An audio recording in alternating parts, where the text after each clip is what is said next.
My dad told me to go live in the streets, and then he turned off the porch light. I was 24.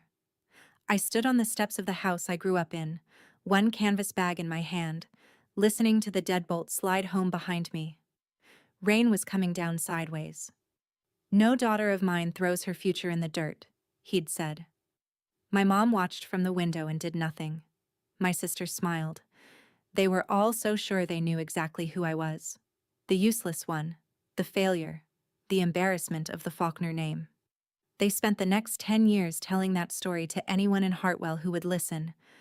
But here's what none of them knew about those 10 years, and what I did 3 weeks after my father finally called me again, not knowing who he was really calling.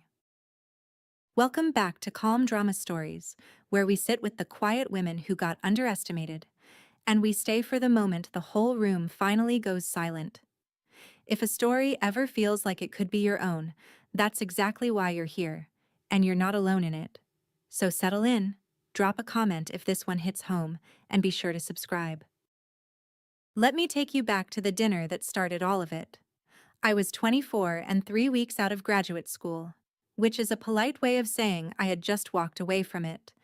I'd been studying to become an architect, the respectable, framed diploma kind my parents could brag about at church. Then a contractor I'd interned with offered me a beat-up Victorian and a question. Could I bring it back to life and sell it? I said yes, before he finished asking. I saw the whole thing in my head, room by room, like the house was already telling me what it wanted to be. To my father, I had thrown away a future for a pile of rotted siding. He said it at the dinner table, fork down, voice flat. You had a real path. Now you want to dig in the dirt like a day laborer. My mother nodded along, the way she always did. Across the table sat Vanessa, my older sister, the one with the law school plans and the Pruitt engagement ring, glowing like she'd been told to.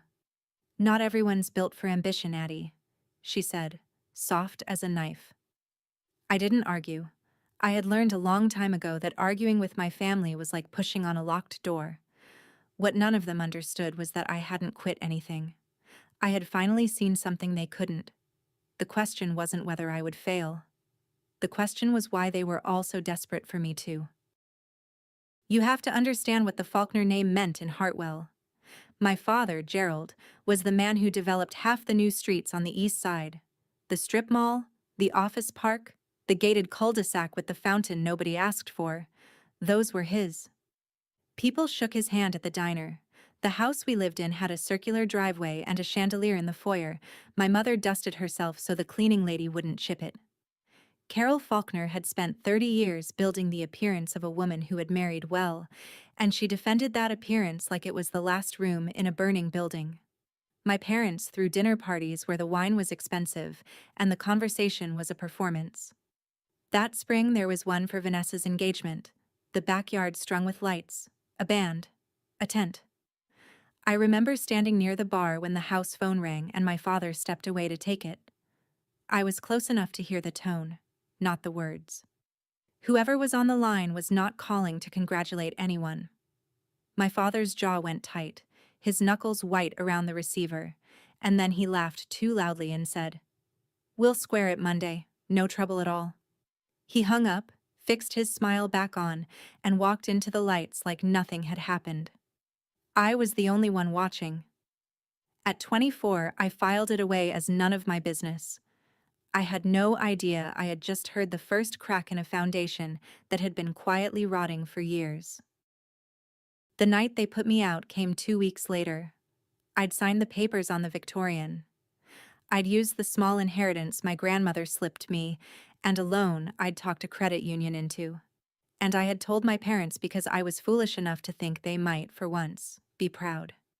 My father stood up from his chair so fast it scraped the floor. "You took out a loan? Against what? Your good name?" He said the Faulkner name didn't beg for scraps. He said I was making the family a joke. And then he said the thing I would carry for 10 years. If you want to live like you've got nothing, then go. Go live in the streets. I waited for my mother to speak. She had a way of smoothing things, of pulling him back from the edge. She opened her mouth. She even reached toward the hallway table where I would later learn she'd tucked an envelope of cash, her own quiet apology. My father saw her hand move and said her name once, Sharp, and she stopped. The envelope stayed where it was. I packed one bag. The rain had started. I stepped onto the porch, and behind me I heard the deadbolt.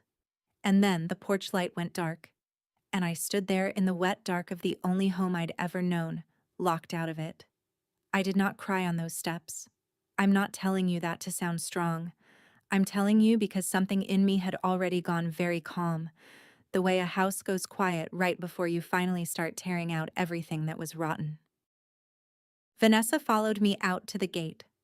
For one stupid second, I thought she'd come to stop me. She'd come to make sure I left.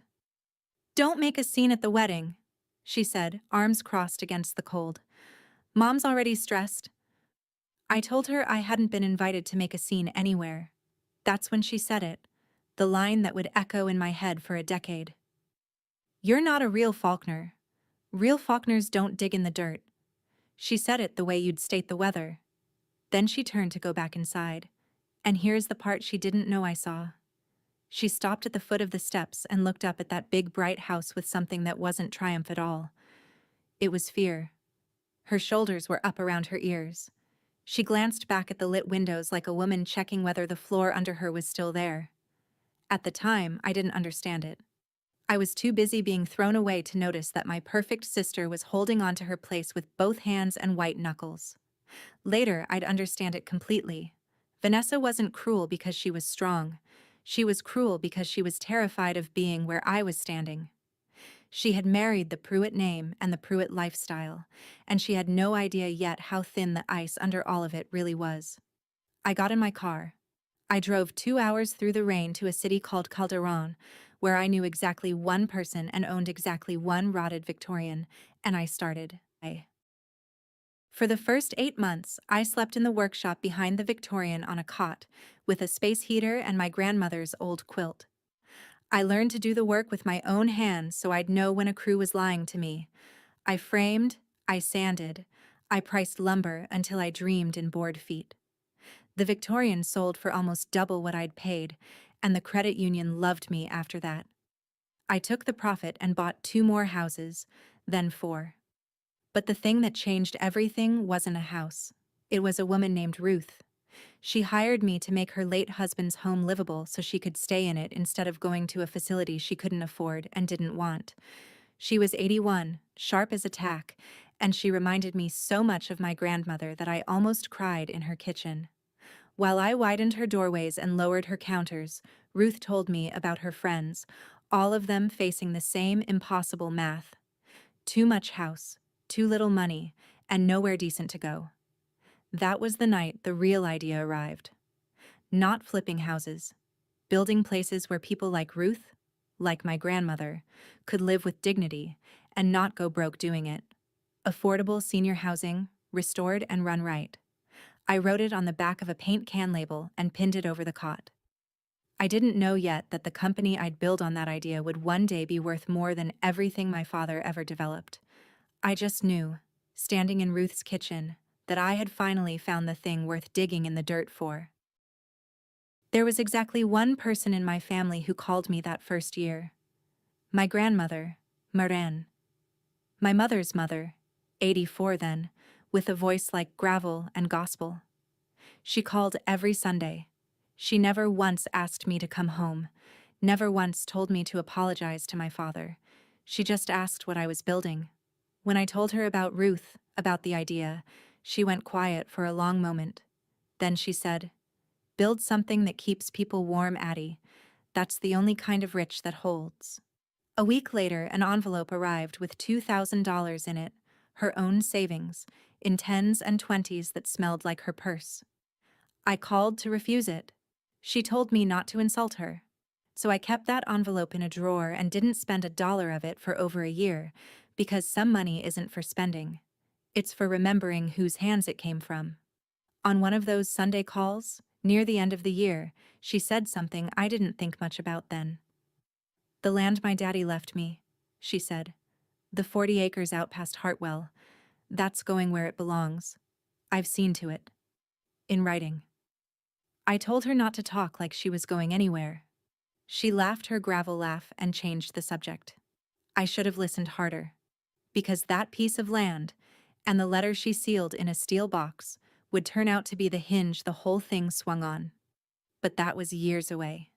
Back then, it was just my grandmother's voice on a Sunday, telling me to keep people warm. I kept my grandmother's $2,000 in that drawer for a full year before I understood why. Some of you already know exactly why. If a quiet promise to yourself ever carried you through a hard season, tell me about it down in the comments. And stay with me, because Hartwell was not done with me yet. 4 years passed. Faulkner and Vale Restoration. Vale was Ruth's late husband's name, and I put it on the door because she cried when I asked. Had 30 employees and a waiting list. We'd opened 2 senior communities and broken ground on a third. And I did something on purpose that most people found strange. I stayed invisible. No social media. No newspaper profiles. No mention of my last name where it might travel the 2 hours back to Hartwell. I told myself it was humility. The truth was harder. I didn't want my father to be proud of money. I wanted him to have been wrong about me. And there's a difference. And the difference is the whole story. So I built in the quiet. The only loose thread from my old life was a bank account. A joint checking account my parents had opened for me when I left for college. The one they'd insisted on so they could help in an emergency. The statement still went to my parents' house in Hartwell.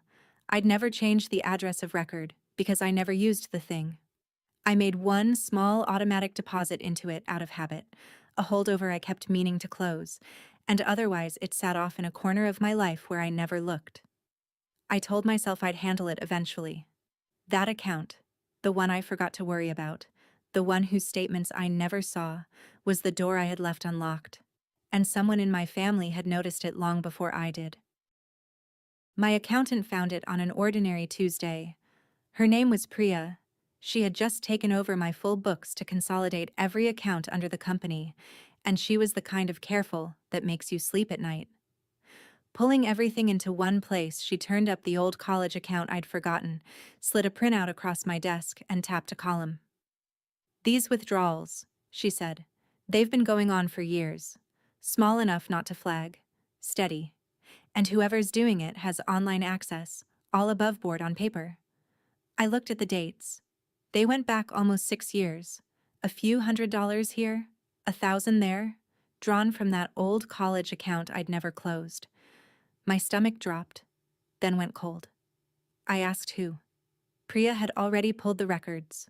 The transfers were authorized by a name listed as a secondary user from way back, a name I had not put there and had not thought about in a decade. Trevor Pruitt, my sister's husband. I sat with that for a long minute. Trevor, who managed money for half of Hartwell's so-called important people. Trevor, who had access to that account because at some point my father had added his son-in-law as a convenience and never told me. The total, over 6 years, was just past $40,000. It wasn't the amount that turned my hands to ice. It was the patience of it. Someone had been reaching into my life a little at a time, careful never to take enough to notice, betting that the useless failure would never look closely at anything.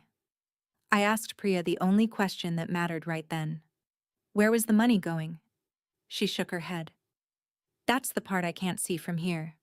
So now I had a thread to pull, and pulling it would take me back to the one place I'd sworn I'd never drive to again. My first move was the obvious one: close the account. I called the bank that afternoon, ready to be done with it in 5 minutes. It was not 5 minutes. The woman on the phone was polite and immovable. The account had been opened as a joint account when I was a dependent, under one of those old agreements my parents had insisted on, with a clause buried in the terms that said any closure required every owner to authorize it in writing. It listed 2 primary owners, me and my father, Gerald Faulkner. To close it, the bank needed both signatures, both of us, in person or notarized. I asked if I could at least freeze it, remove the secondary user, stop the bleeding. I could file a request, she said, but a joint owner could dispute it, and while it was disputed, the account stayed open. I hung up and sat very still. Here is what I want you to understand. Because it matters. I was not a woman who trusted blindly. I had spotted the problem. I had moved to shut it down the same day. I had done everything a careful person does. And it didn't matter. I was trapped by a piece of paper I'd signed at 18, a structure I couldn't dismantle alone, because the man bleeding me was legally tied to the very thing I needed to close. To get my own name free, I needed my father's signature, the father who threw me into the rain. I could have called him. I could have driven down and demanded it. But something told me that the moment I tipped my hand, the withdrawals would stop. The trail would go cold, and I'd never learn the answer to Priya's question. Where was the money going? So I did the hardest thing for a person like me. I waited, and I watched. I drove the 2 hours back to Hartwell on a gray Saturday, the first time in years. The town looked the same and smaller, the way the places that hurt you always do. I didn't go to the house. I went to the diner, sat in a back booth, and just listened. Because in a town like Hartwell, the diner is the newspaper. It didn't take long to hear my own name. 2 women in the next booth were talking about the Faulkners, and one of them lowered her voice the way people do right before they're cruel. And the younger one, Adeline, living off the state somewhere, I heard. Such a shame. Gerald and Carol did everything for that girl. I held my coffee and felt the heat of it in my hands and said nothing. So that was the story they'd been telling. Not that I left. That I failed. That I was a drain, a disappointment, a cautionary tale. They had spent 10 years building a version of me out of lies, and the whole town had moved into it. On my way out, I saw the billboards. You couldn't miss them. Faulkner Grand Vista, luxury living comes to Hartwell. My father's face, airbrushed 10 years younger, smiling over an artist's rendering of glass towers that did not belong in a town this size.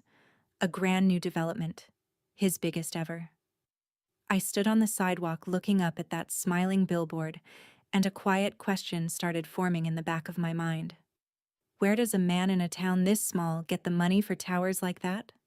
I had a feeling I already knew where some of it had come from. The answer came from an old contractor named Sal, who'd worked my father's sites for 20 years and gotten stiffed on the last one.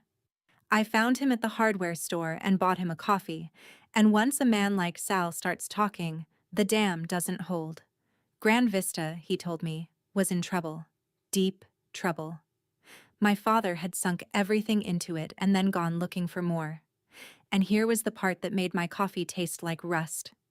Gerald had been raising money around town, taking investments from neighbors, from the church building fund, from retirees who handed over their savings because Gerald Faulkner's handshake had always been good in Hartwell. Ruth's whole world, the people I'd built my entire company to protect, except these were my father's neighbors, and he was using their nest eggs to prop up his glass towers. Project's bleeding, Sal said. He's robbing Peter to pay Paul and running out of Peters. That was when it clicked into place, cold and complete.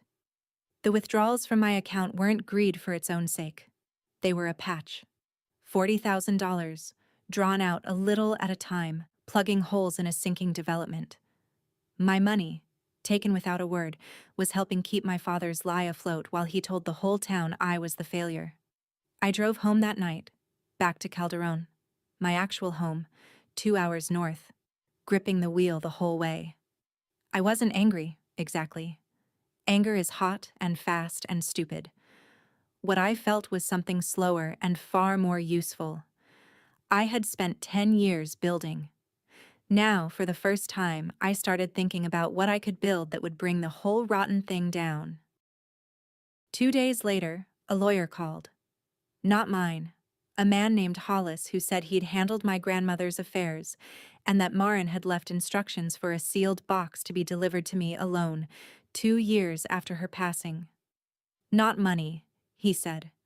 Papers she'd arranged long before she died. The timing of the handoff had been her choice. I drove to his office not knowing what to expect. He gave me a steel lockbox, scuffed at the corners, with my grandmother's handwriting on a tag tied to the handle. Inside were 2 things. The first was a letter. The second was a folded legal document, and when I opened it, my breath caught. It was a deed. Years back, Marin had signed the 40 acres past Hartwell over to me, outright, in my name, and had it recorded at the county office at the time, quietly, so the land had been legally mine for years already, long before that morning in Hollis's office. The same 40 acres my father had been treating as Faulkner land his whole life. The letter explained the rest in her gravel and gospel voice. She wrote that she'd watched Gerald borrow against things that weren't his, watched him mistake a smile for a foundation. She wrote that she'd moved the land out of the old family trust and into my name alone years earlier, and recorded the transfer without telling a soul, because, she said, "You are the only one who builds instead of borrows." The box, and the weight, had only ever been about when I learned of it, not when it became mine. And then, the line I have never forgotten, the one I keep folded in my wallet to this day. The land was never his to borrow against. Grandma made sure of that. In writing, in ink, with my name on it. I sat in that office holding 60-year-old paper, and the whole map of the thing rearranged itself in my mind. If Grand Vista was as deep in trouble as Sal said, my father had almost certainly pledged everything he could get his hands on as collateral, including, I would bet my company on it. The 40 acres he believed were his, 40 acres that by law belonged to me. A lesser version of me would have driven to Hartwell that night and ended it with one phone call. I didn't. I called my lawyers instead, the good ones, and I asked them to teach me exactly how a development like Grand Vista dies. They walked me through it. When a project like my father's runs out of road, the bank that holds its biggest loan doesn't just forgive it. The bank wants out. So it sells the debt, packages up what it's owed and sells it, often at a steep discount, to whoever will take the risk of collecting. Distressed debt, they called it. Whoever buys that debt steps into the bank's shoes. They hold the note. They hold the collateral. They hold, in the plainest terms, the man's whole project in the palm of their hand. I asked the question slowly, to be sure I understood. So if I bought the debt, legally, in a fair sale, I would own my father's leverage over himself? In effect, my lawyer said, you'd own his project's fate, and anything pledged against it, including the 40 acres he'd pledged that weren't his, including the lie. I felt something settle in my chest, quiet and certain. I wasn't going to scream at my father. Screaming was his weapon, and I had watched it my whole life. I was going to do the patient thing, the built thing. I was going to wait for Grand Vista to reach the edge, and then, with my name on every piece of paper, I was going to step in and decide what happened next. Not as the useless daughter begging back in, as the only person in the room who actually held the keys. I could have called my father that night and ended it with one sentence. I didn't. Some doors you don't kick down. You wait until you hold the key, legally, with your name on the paper. If you've ever chosen patience over a scream, you already understand what came next. I set up a quiet acquisition vehicle, a small holding company 2 layers removed from my name, and I had my people watch the Grand Vista loan like hawks waiting for it to fall. It fell faster than I expected. Within weeks, the bank moved to offload the note. But before I could close, I learned I wasn't the only one circling. Someone else had approached the bank about the Grand Vista debt, through a broker, discreetly, the same way I had. It took my team 11 days to learn who. Trevor Pruitt, my sister's husband, the man who'd been quietly draining my account for 6 years, was now trying to buy up my father's debt out from under him. He wasn't trying to save Gerald. He was trying to take Grand Vista for himself, to swallow whatever was left, and leave his own father-in-law holding the wreckage. I almost laughed. The family that called me a failure was, underneath the chandelier and the billboards, a nest of people quietly robbing each other. Trevor didn't know I existed in this. He thought he was bidding against some faceless investor. He had no idea the faceless investor was the sister-in-law he'd been stealing from for 6 years. I told my lawyers one thing: whatever it takes, we win the debt. Then I sat back and let two people who had spent a decade underestimating me bid against the very thing they'd thrown away. Grand Vista started missing deadlines the whole town could see. The cranes stopped moving. The model unit's lights went dark. And in Hartwell, when a project stalls, the people who put their savings into it start to panic.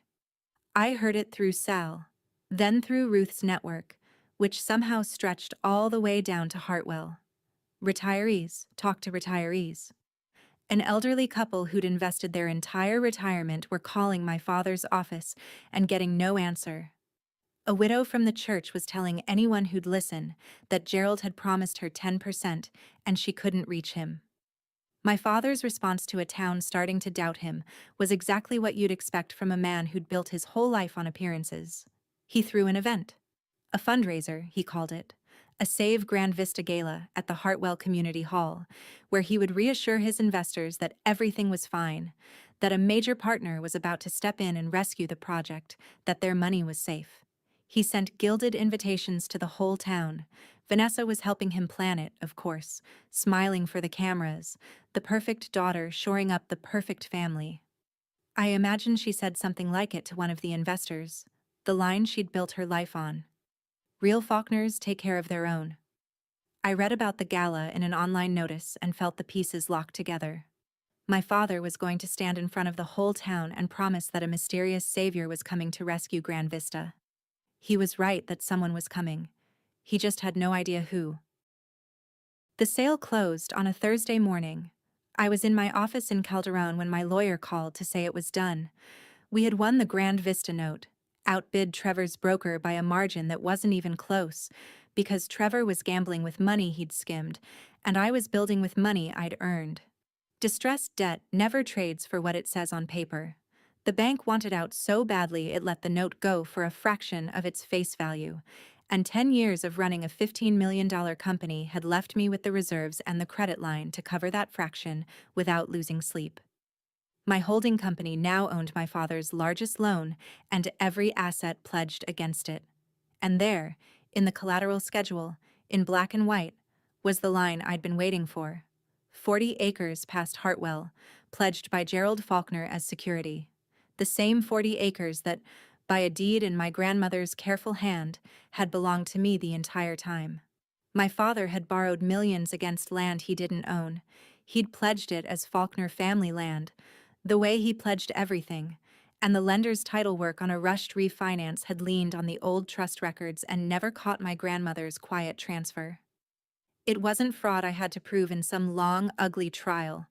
It was simpler and cleaner than that. A recorded deed beats a sloppy title search every time. The collateral was void. The pledge was air. Which meant the bank's loan, now my loan, had been propped up on a foundation that didn't exist. And I was the one who'd known it all along. I sat there holding the closing documents and thought about the porch light going dark. I thought about the deadbolt.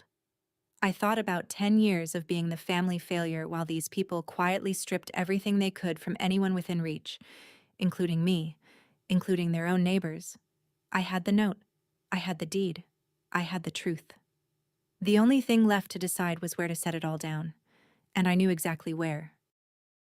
In 3 days, the whole town would be in one room, waiting for my father to introduce his mystery savior. I bought a plain dark dress and had my lawyer print 3 copies of everything. 2 days before the gala, my phone rang with a number I hadn't seen in 10 years. Vanessa. I let it ring twice, then answered. She didn't apologize. She didn't ask how I was. My perfect sister, after a decade of silence, called to ask me for money. I know things got weird between us, she said, breezy, like we'd missed a brunch. But you're family, and family helps family. Trevor and I just hit a rough patch. Cash flow. I figured you might have a little saved up from your projects. The condescension in that pause could have stripped paint. I asked her carefully, what kind of rough patch? And here is where Vanessa, who had never once imagined I might be paying attention, told me something she didn't know she was telling. She started complaining about Trevor, how he'd been moving family money around for years to keep them afloat, how she'd assumed it was all above board. Some account Dad set up. Savings. Whatever. She said it like it was nothing. Like the $40,000 siphoned out of my life was just loose change in a family drawer she was entitled to. So Vanessa thought the money Trevor stole from me was the family's to spend. She had been living on it. The dinners, the clothes, the appearances, without ever knowing or caring where it came from. I almost felt sorry for her. Almost. She was a woman who'd been handed a script at birth and was now realizing the show had no money behind it. I told her I'd think about the loan. I had no intention of giving her a dime, but I let her believe I might, because in 2 days she was going to be in that hall, and I wanted the whole family in the room. The night before the gala, my mother called. That surprised me more than Vanessa had. Carol Faulkner did not make phone calls that might turn into feelings, but her voice, when I answered, was not the smooth hostess voice I'd grown up under. It was thin and uneven, an old woman's voice. "I don't know why I'm calling," she said. And then, slowly, she told me about the night they put me out. She told me she'd had an envelope of her own money in the hall table, that she'd meant to press it into my hand at the door, that she'd reached for it. "Your father said my name," she said. "Just my name." And I stopped. I've thought about that envelope every day for 10 years. I waited. I had learned to wait. I thought maybe, finally, this was the apology, the crack in the wall. But my mother was who she had always been. After the silence, she gathered herself, and the hostess came back into her voice, and she said, "Your father did what he thought was right. He always has. You have to understand the position he was in." And there it was. Even now, even bleeding the truth out at last, she could not say he was wrong. She had spent her whole life defending the appearance of him, and she could not stop. Not even for me, not even on the phone in the dark. I told her I appreciated the call. I meant it. It cost her something to make it. But I want to be honest with you about what it didn't do. It didn't change a single thing about what I was going to do tomorrow. Some people will hand you the truth and still stand on the wrong side of it. My mother was one of them.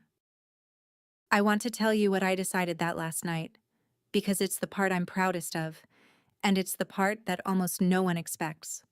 I was not going to Hartwell to destroy my father. I could have. I held everything I needed to leave him with nothing, to call the loan, take the land, let Grand Vista collapse with all those people's savings inside it, and walk away while the Faulkner name burned. That would have been revenge. It would also have meant Ruth's kind of people, the retirees and the widow from the church, lost everything in the fire. And those were exactly the people I had spent 10 years learning to protect. So I made a different plan. I prepared 2 things for that haul. The first was a single folder, the deed and the note and the proof. The truth laid out so plainly that no amount of my father's shouting could bury it. The second was something my father would never have thought to bring to his own gala. A real plan to make the investors whole, a restructuring, my company stepping in not to seize but to stabilize, every retiree paid back on a schedule I could actually keep. I wasn't going to take the house out from under my parents. I was going to take the lie out from under all of it, in front of everyone. And then I was going to do the thing none of them had ever done for me. I was going to make it right. I packed the folder. I laid out the plain dark dress, and I thought about the deadbolt one more time, and how funny it was that the only Faulkner who ever learned to build was the one they threw into the street. The Hartwell Community Hall was strung with the same kind of lights my parents always used, the warm ones that make everything look like money. I walked in 5 minutes after it started, in my plain dark dress, and the room turned to look at me the way a town does when the local cautionary tale walks through the door. I heard the murmur travel. "That's Adeline. The failure. What's she doing here?" I found my parents near the front. My father saw me, and his face did something I'll remember forever. Surprise, then contempt, then the smooth public mask sliding back down. He crossed to me fast, took my elbow, lowered his voice to the hiss he used when he didn't want a scene. "You don't belong here. This is for investors, for family." I looked at him.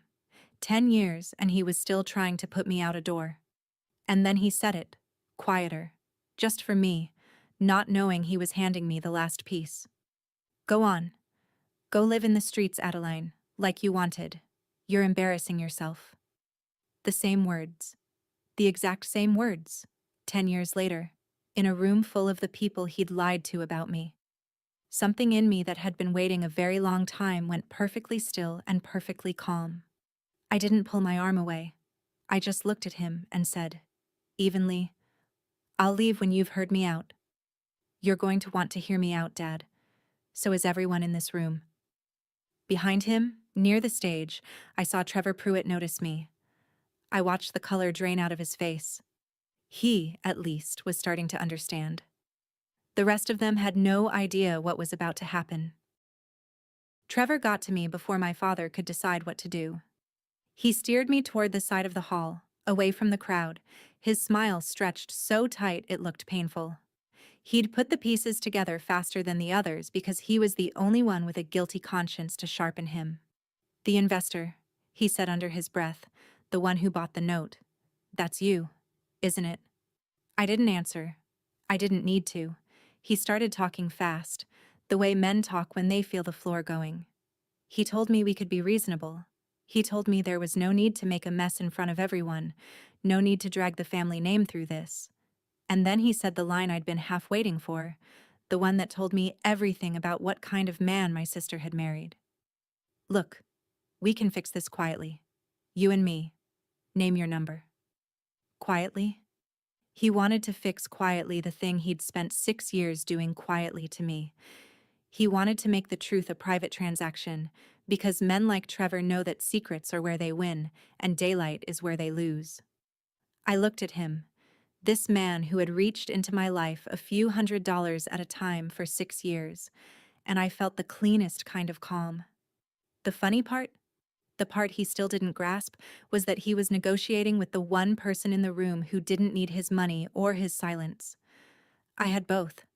I told him I'd give him my answer in front of everyone, same as I'd give my father. Then I walked back toward the stage, and Trevor didn't follow, because there was nowhere left for him to steer me. My father, rattled but unwilling to lose his own gala, did the only thing he knew how to do. He took the stage and performed. He tapped the microphone, smiled his developer's smile, and told the room exactly what they'd come to hear. Grand Vista was not in trouble, he said. Grand Vista was on the verge of something wonderful. He'd been in talks, he said, with a major private partner, a serious investor who had quietly acquired a significant stake and who shared his vision for bringing luxury living to Hartwell. Any rumors of trouble were just that. Rumors, spread by people who didn't understand high finance. He spread his arms to the room. Your investments are safe, he said. In fact, our new partner is here tonight, ready to take this project into its next chapter. The room broke into relieved applause.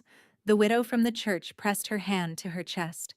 The elderly couple in the third row gripped each other's hands and smiled. My father stood up there bathing in it, the savior of Grand Vista, the man whose handshake was still good. He turned toward the side of the stage to gesture grandly at the mysterious partner he'd been promising. He fully expected some out-of-town money man in a sharp suit to walk out and shake his hand.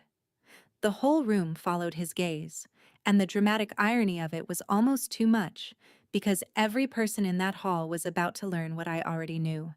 There was no out-of-town money man. The new partner, the one who'd bought the note, the one who held Grand Vista in the palm of her hand, was the daughter Gerald Faulkner had spent 10 years calling a failure. I stood up.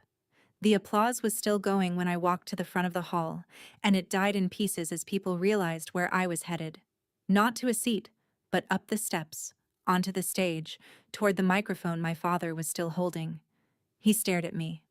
Adeline, sit down, he said, the mask cracking. This doesn't concern you.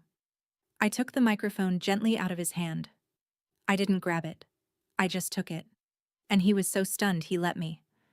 I turned to the room, to all those faces I'd grown up around, the ones who'd been told for 10 years that I was a cautionary tale. My name is Adeline Faulkner, I said. Most of you were told I failed, I want to introduce myself properly. I kept my voice low and even, the way you talk to a frightened animal, the way my grandmother used to talk to me. I'm the founder of Faulkner and Vale Restoration. We build senior housing. Last year, we did about $15 million in business, and 3 days ago, my company became the partner my father has been promising you.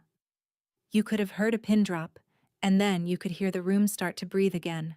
Fast, the murmur rising. My father's face went gray. Somewhere in the third row, the elderly couple leaned forward. I let the silence do its work for a moment. Because here is the thing I understood that none of them did. The mysterious savior Gerald had invented to calm the room was real. He just couldn't have imagined that the person he'd been describing, serious, successful, holding the whole project's fate, was the child he'd locked out in the rain. He had spent 10 years telling a story about me. And now, in front of everyone he'd told it to, the story was correcting itself, line by line. My father found his voice, and it came out exactly as I knew it would. Loud. He grabbed for the microphone and missed, and then he stopped pretending there was a room at all. You think you can come in here and humiliate me after everything this family gave you? You ungrateful, scheming? He was shouting now, spit flying, the developer's smile gone, the whole town watching the real Gerald Faulkner for the first time. I didn't raise my voice. I didn't have to. I set my folder on the podium and opened it, calm as a Sunday, and I let him burn himself out. When he paused for breath, I spoke into the quiet he'd left. Everything the family gave me, I repeated. Let's talk about that. I held up the first page. For 6 years, someone drained a joint account my parents opened in my name, about $40,000, a little at a time. The withdrawals were authorized by Trevor Pruitt. Heads turned to Trevor, who had gone the color of paste. I held up the second page. And here is the loan that funds Grand Vista. My company owns it now. Pledged against it, as collateral, is a 40-acre parcel my father has called Faulkner land his whole life. I held up the third page, my grandmother's deed, her careful signature, and the county recording stamp plain across the top. He doesn't own it. He never did. My grandmother signed it over to me, alone, and recorded it years ago. He borrowed millions against land that was already mine, and the title work on his refinance was too rushed to catch it. The room made a sound like a held breath letting go. My father stared at the deed, and I watched the truth land on him, the way a man's face changes when the floor he's been standing on turns out to be painted on canvas. I'm not here to take the house, Dad, I said. Still quiet, still even. I'm here so these people get to keep theirs. And for the first time in my life, in a room full of people, my father had nothing to say. I turned away from my father and spoke to the people who actually mattered in that room, the investors, the retirees, the neighbors who'd handed over their savings on the strength of a handshake. I know what most of you put into this project, I said. And I know some of you put in everything, so here's what's going to happen. I laid it out plainly, the plan I'd built. My company would take over Grand Vista. We'd scale it down from glass towers into something Hartwell actually needed and could sustain. And every single investor would be paid back in full, on a schedule, in writing, starting that month. No one was going to lose their retirement because they'd trusted the wrong Faulkner. The widow from the church put her face in her hands. The elderly couple in the third row just held onto each other and nodded, over and over. That was when Trevor, desperate, pushed up out of his seat. Adeline, come on, he called out, going for reasonable in front of the whole room now that quiet had failed him. We can still fix this quietly. I looked at him across all those heads, and I gave him his own words back, finally, the way I'd been saving them. No, Trevor, we don't fix this quietly. We fix it honestly, out loud. The hall was dead silent, and then somebody near the back started to clap, and then it spread.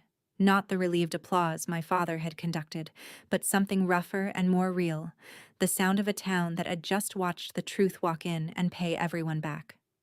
I stood on that stage holding my grandmother's deed, and I thought, this is what she meant. the only kind of rich that holds. The collapse, when it came, was quiet and total. The way these things are once the air goes out of them. Trevor's authorized withdrawals were exactly the kind of thing that does not survive daylight. Within a month, he was facing a civil investigation, and the money he'd skimmed from my account was the least of his problems, because once people start looking at a man like Trevor, they find all the other accounts too. Vanessa's perfect life turned out to be held up by the same missing money. The cars were leased, the house was mortgaged twice, and the lifestyle she'd protected so fiercely had been running on what her husband stole. She left Hartwell within weeks. I heard she moved 2 states away, where nobody knew the name. My father kept his house. I made sure of that. Not for him, but because my mother lived in it, and because taking it would have made me into the thing he always said I was. But Grand Vista was no longer his. The billboards came down. The man whose handshake had been good in Hartwell for 40 years was, very suddenly, just an old man who'd borrowed against land he didn't own. And the strangest part, the part I didn't expect, was the town itself turning. The same women in the diner who'd called me a drain on the state now told the story differently. The Faulkner girl, they said. The one who came back and paid everybody. The one who dug in the dirt and built something real. The story they'd built out of lies for 10 years had finally been replaced by the truth. And the truth, it turned out, had my name on it the whole time. My father found me in the parking lot afterward, while people were still filing out into the dark. He looked smaller than the billboards. For a moment I thought he might finally say it, the thing I'd waited 10 years to hear. Instead, he asked the only question a man like him knows how to ask. "So what now?" he said. "Do you forgive me? Or not?" Not sorry. Not even close to sorry. Just a man asking whether the account between us could be marked paid so he could stop feeling the weight of it. I thought about the porch light. I thought about the deadbolt, and the envelope my mother never got to hand me, and the $2,000 in 10s and 20s, and 40 acres of my grandmother's careful ink. And I gave him the truest answer I had. "You told me to go live in the streets," I said. "So I went, and I built homes on them." I didn't say it to wound him. I said it because it was simply, finally, true. Then I got in my car, my own car, in my own name, and I drove the 2 hours back to Calderon, back to my actual home, and I did not look in the mirror once. Forgiveness, I've come to think, isn't a gift you hand someone so they can feel lighter. Sometimes it's just deciding you're done carrying the weight in the first place. I was done. I'd set it all down on that stage, in front of everyone. The way you set down something you've been carrying so long you forgot it wasn't part of you. My hands, for the first time in 10 years, were empty and free. We broke ground on the 40 acres the following spring. Not glass towers. A senior community, the kind I'd been building for 10 years, the kind Ruth and her friends could actually live in. We called it Marin's Place, and we put my grandmother's name over the door in plain letters, and on opening day I stood in the lobby and could almost hear her gravel laugh. The Grand Vista investors got their money back, every one of them, on the schedule I'd promised. The widow from the church sent me a card with a pressed flower in it. The elderly couple from the 3rd row moved into one of the first units at Marin's Place, and the husband shakes my hand every time he sees me, like it still surprises him that someone kept their word. My mother wrote me a letter that summer, a real one, in her own hand. It wasn't an apology. Carol Faulkner doesn't have one of those in her. But it was honest, and it asked, carefully, if I might ever come for coffee. I haven't, not yet. But I didn't throw the letter away either. I keep it in the steel box, next to my grandmother's deed. Some doors you don't lock and you don't walk through. You just leave them where they are and let them mean what they mean. As for Vanessa and Trevor, I don't hear from them, and I've made my peace with that. They built their lives on appearances and missing money, and when both ran out, there was nothing underneath. I built mine on rotted siding and a paint can label and a promise to keep people warm. One of those foundations holds. The other was always just painted on canvas. Here's what I know now. after all of it. Worth isn't something your family hands you across a dinner table, and it isn't something they can take back by turning off a porch light. You build it quietly, board by board, year by year, until one day the people who locked the door are the ones standing outside it, knocking. That's where I'll leave Addie. Keys in her pocket, porch light on, this time by her own hand. A locked door at 24. A signed deed at 34. A grandmother's $2,000 that started it all. If someone ever underestimated the quiet one in your family, share this story with her tonight. Tell me her name in the comments, and subscribe to Calm Drama Stories, because the next quiet woman is just getting started.